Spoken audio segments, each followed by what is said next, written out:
Guys ఈరోజు నేనైతే మీకు ఇంట్లోనే నెయ్యిని ఎలా ప్రిపేర్ చేసుకోవాలో చూపిస్తున్నాను. సో ఫస్ట్ అయితే మనం పాలు హీట్ చేసిన ఎవ్రీ టైం మనమైతే మీగడని స్టోర్ చేసుకుంటాం కదా. అలా స్టోర్ చేసుకున్న మీగడని మనమైతే కొద్దిగా మిక్సీ జార్లో వేసుకొని ఐస్ క్యూబ్స్ అండ్ కూల్ వాటర్తో మనమైతే గ్రైండ్ చేసుకోవాలి. సో అలా గ్రైండ్ చేసుకున్న ప్రతిసారి మనకైతే వెన్న అనేది వస్తుందన్నమాట.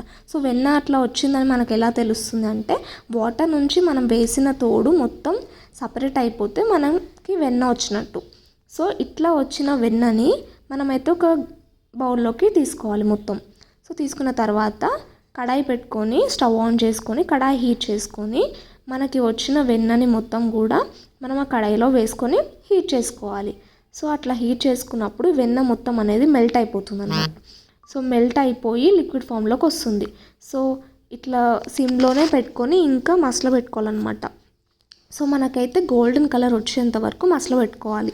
సో ఇట్లా గోల్డెన్ కలర్ వస్తే మనకి నెయ్యి రెడీ అయిపోయినట్టే. సో ఈ రెడీ అయిన నెయ్యిని మనం ఎలా స్టోర్ చేసుకోవాలి, ఎలా ప్రిజర్వ్ చేసుకోవాలి చాలా డేస్ కంటే ఎయిర్ టైట్ కంటైనర్ గ్లాస్ జార్లో అయితే మనం ఈ నెయ్యిని స్టోర్ చేసుకోవచ్చు అనమాట. సో ఇలా నేను చూపిస్తున్నట్టుగా ఇలాంటి ఏదైనా గ్లాస్ జార్లో మనమైతే నెయ్యిని స్టోర్ చేసుకొని ఎన్ని డేస్ అయినా మనం ప్రిజర్వ్ చేసుకోవచ్చు.